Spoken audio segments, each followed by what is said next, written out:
Good evening. I'd like to call to order the Plan Commission meeting this evening. It is Tuesday, August 26th, and the time is 6 p.m. I'll begin with the reading of the roll call. I am the mayor, Kim Smith. I am present. Jim Benash, Present. Jared Holter, Here. Jan Brock, Tom Smith, Present. Eric Archer, Bill Lethan. Bill Lethan is not in attendance. Thank you for that. Item 2 is consideration and action on the minutes from the previous meeting. Do you have the date from the previous meeting handy? I meant to write that down because we May didn't. 27th. May 27th. It'll be the May 27th meeting that we will be approving. I just thought it would be worth noting because it wasn't just last month. Thank you. Okay, I'll make a motion that we approve the minutes from May 27th. Motion by Tom Smith, seconded by Eric Archer to approve the minutes from the previous meeting, which was May 27th. Is there any discussion on that? All those in favor, please say aye. Aye. Any opposed, say no. Motion carries unanimously. Thank you. We do have several public hearings on the agenda this evening, but item 3 is an opportunity for public input where anyone may speak. If you choose to do so, please begin by stating your name and your address and limit your comments to 3 minutes. Is there anyone from the public who would like to address the Plan Commission this evening? Second call for anyone who would like to address the Plan Commission this evening. Is there anyone online, Stacy? Third and final call for anyone wishing to address the Plan Commission during public input this evening. Public input is now closed and we will turn to consideration and possible action on the following items. Item 4 is a public hearing. This is for a planned unit development amendment application to amend the Pineview Estates PUD to reduce the side yard setback to allow for a garage expansion located at 4111 Beverly Drive. This is tax parcel ID number 1850450, and the applicant is Oak Leaf Revocable Trust.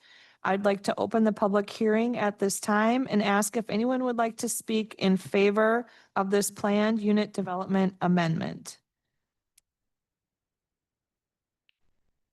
Second call for anyone wishing to speak in favor. Yep. Welcome. Hello, Kevin Gagemeyer. I am the occupant of said property, and I just wanted to state I'm in favor of approving this setback. Thank you, sir.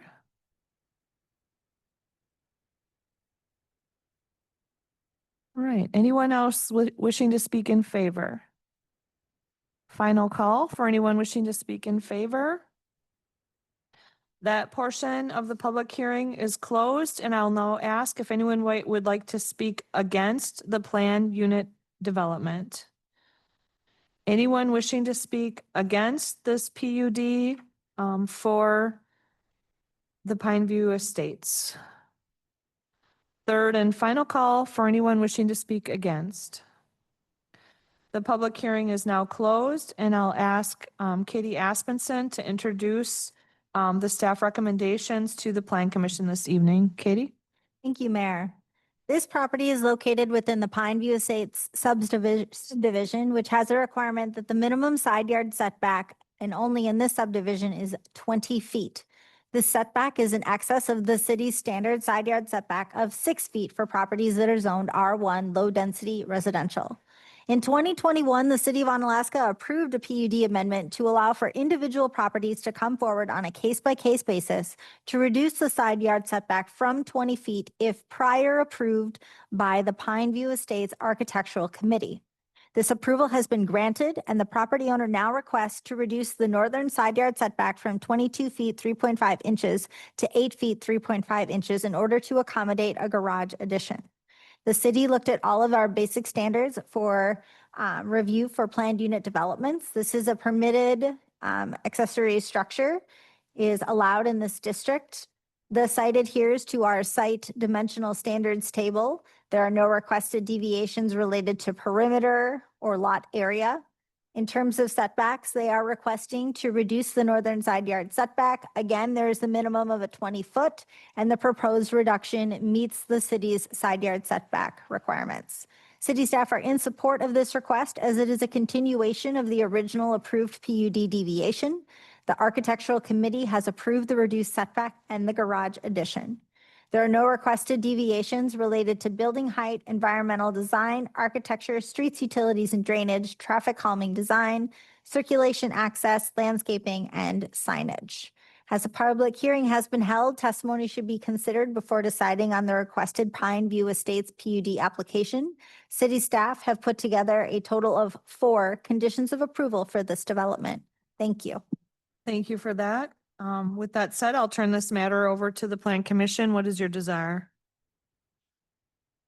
Make a motion to approve the amendment application to amend the Pine View Estates PUD, reducing the side yard setback to allow for a garage expansion located at 4111 Beverly Drive as outlined in agenda item 4 and briefed by Ms. Aspenson, Are there conditions?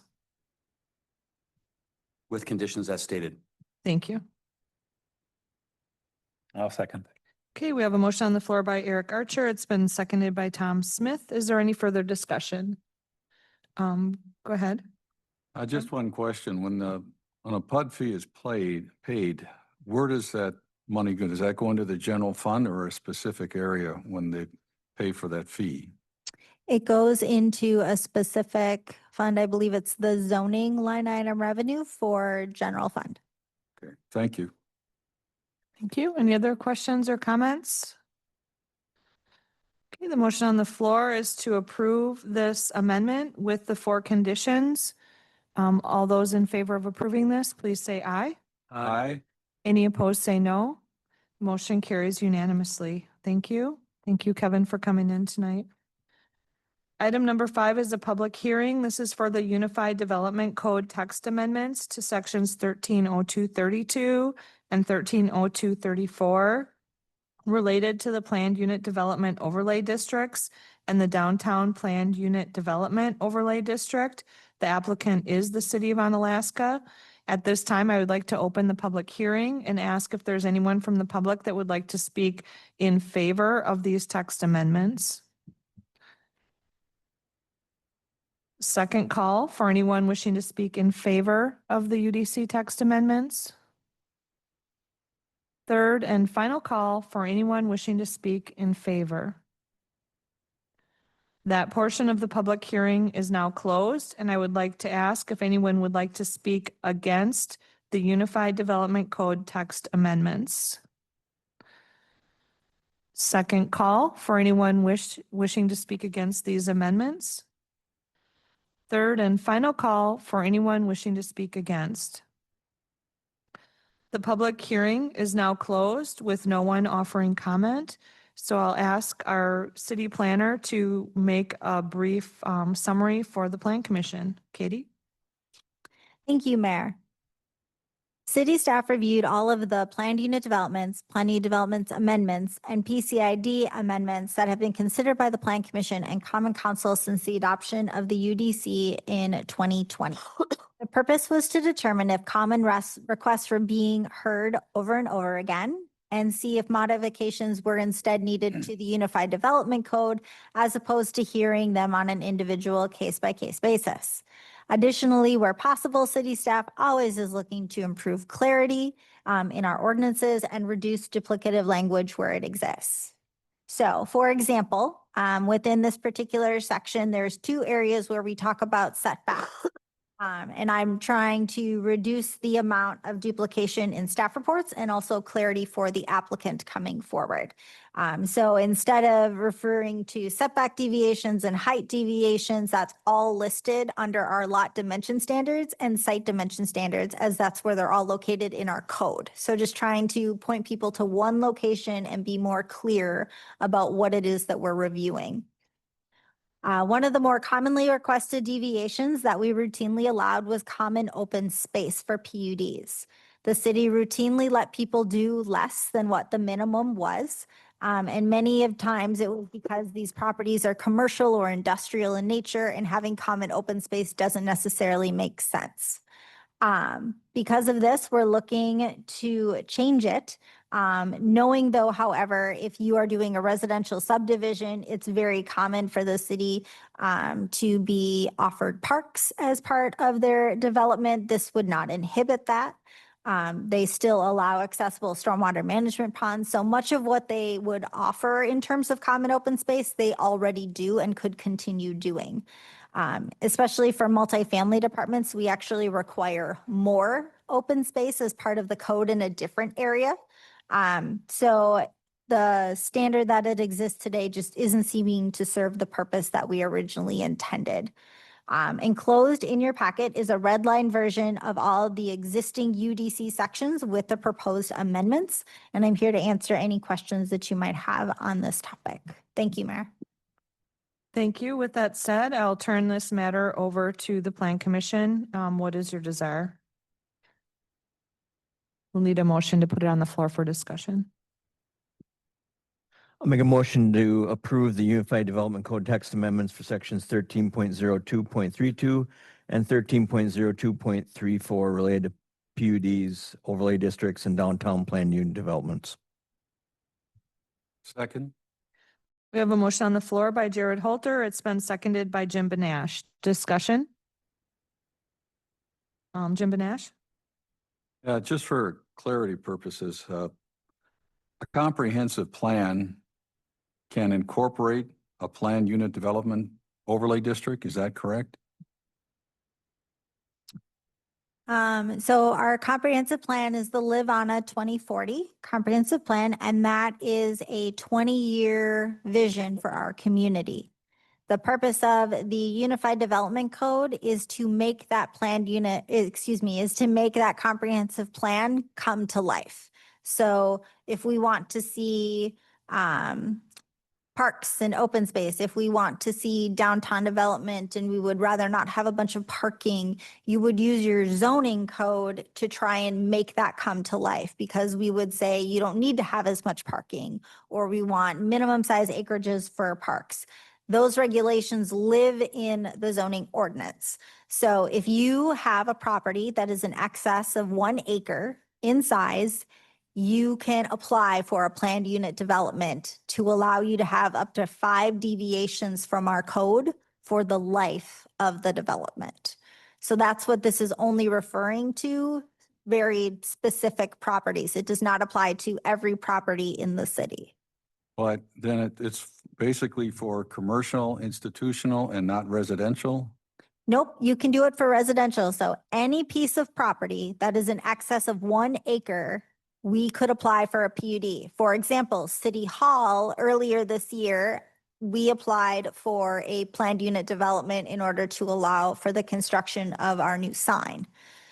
So as long as you're more than 1 acre, any land use district has the ability to apply for a PUD. Well, on, let's see, it was number C, permitted uses. On the second sentence, it says, however, a DPUD application can request alternate uses as a deviation. Is that what you meant by the 5 different deviations? Correct. So that it could be 1 deviation. So basically, this is a listing of all of our review criteria for a planned unit development. So say you have a commercial business and you really want to do a use that is currently not allowed. You could apply for a PUD to allow that use to occur. And that would be 1 of your deviations, and you would only have 4 more for the life of the development. So say you choose to stop doing that use, you would get that deviation back. And so the deviations would be listed in this particular code. The deviations are requested by the applicant. So the applicant would say, I can't meet your setback, or I can't give enough parking. So when we review those PUD requests, those deviations are listed in the conditions of approval. So we're spelling them out exactly what they are. And then the city takes and records those at La Crosse County Land Records at the Register of Deeds, so that any future buyer is aware that there is a PUD and it is aware of the deviations on record. Thank you, Katie. You're welcome. Jan? Just a question. Is the 5 deviations just an arbitrary number or is there some reason for that? I recall we've had 4, but maybe not 5. We have had it to be 5 for a few years now. We have sought opinions from people that have done planned unit developments and routinely come through. And that advice has been that we have been really successful. Before we instituted 5, it was unlimited. So people could do whatever they wanted.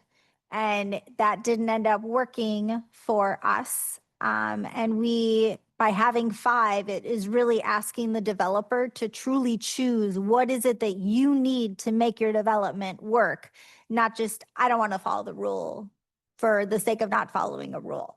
So it's really helped us reduce the number of asks. And we're also, when we work with people, acknowledging first out of the gate, you only get 5. So really choose wisely and don't maybe use them all right at once, because maybe in 5 years or 10 years, you want to do an addition and maybe you'll need another PUD deviation. So when they come forward, it's our intent, unless of course they need it and they want to use all 5, they're obviously welcome to do so.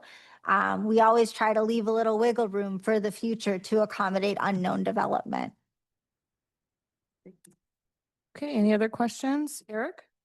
I first want to commend the city staff on all the effort to put the comprehensive plan into practice and across all meetings. You can see that's very much a deliberate effort. So that just shows concrete action against a plan. That's not always the case. So that's just really good to see. The traffic calming examples, my mind was drawn to that a little bit.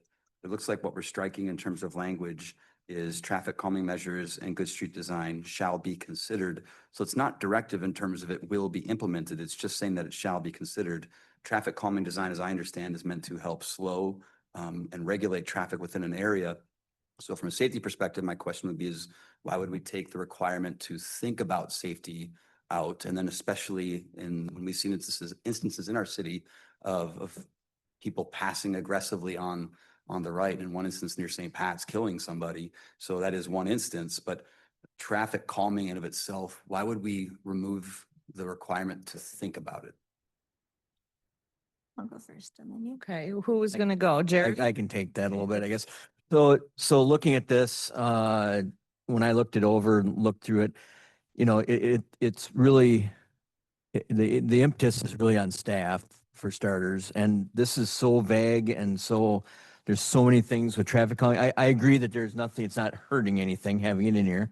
So I don't disagree that pointing it out with the one sentence isn't hurting anything. But I think when we do either site plan review or plat development or anything where staff brings it in, those are things that we actually look at. It's just like we do not have a concrete complete streets policy. We looked at that a number of years ago now and wanted to use it as a framework instead of having it as an ordinance and looking at it as a concrete structure, concrete set of rules. So it would leave us flexibility. I guess I don't see any problem leaving it in here if we really want to leave it in here, but I think it's something that we already try and look at, and it's already in our subdivision code per se with just street design and things like that. So it's not hurting anything, but I don't think you're losing anything by taking it out either. Katie? Adding on to what Jared had said, very few of our PUDs, unless it's for a new subdivision, have any component of street calming to them. All of the circulation is already interior on the site. They're not creating new roads. They're not creating new paths. So the intent of this is saying when we do have, for example, when Johnson Estates came in for a new subdivision, we looked at that in terms of the preliminary plat. We looked at that in terms of preliminary and final plat and also the PUD. So in the design, so before it even came through the PUD, city staff, Jared in particular, is working with the engineers. These are our minimum standards. This is what we have to see. So there's other places where we're accommodating this. And since this is, as Jared mentioned, very vague, it's not really giving us what we need. And looking again through all of the PUDs we've had, we've never had a deviation request or anything related to traffic calming or street design in any PUD we've done. in the last 5 years.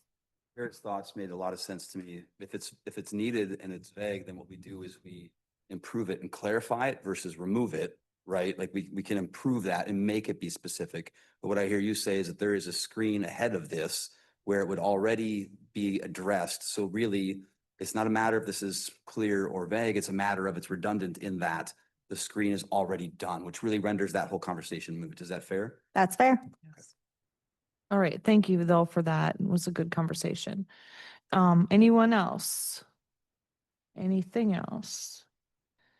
Okay, it looks like we're good on that conversation. So the motion on the floor is to approve the Unified Development Text Amendment for these sections on PUD overlay districts and the downtown planned unit development overlay districts. The motion on the floor is to approve. All those in favor, please say aye. Aye. Any opposed, say no. Motion carries unanimously. Thank you. Item 6 is a public hearing for the Unified Development Code text amendment to section 180161 through 65 related to tree protection and restoration. The applicant is the city of Onalaska.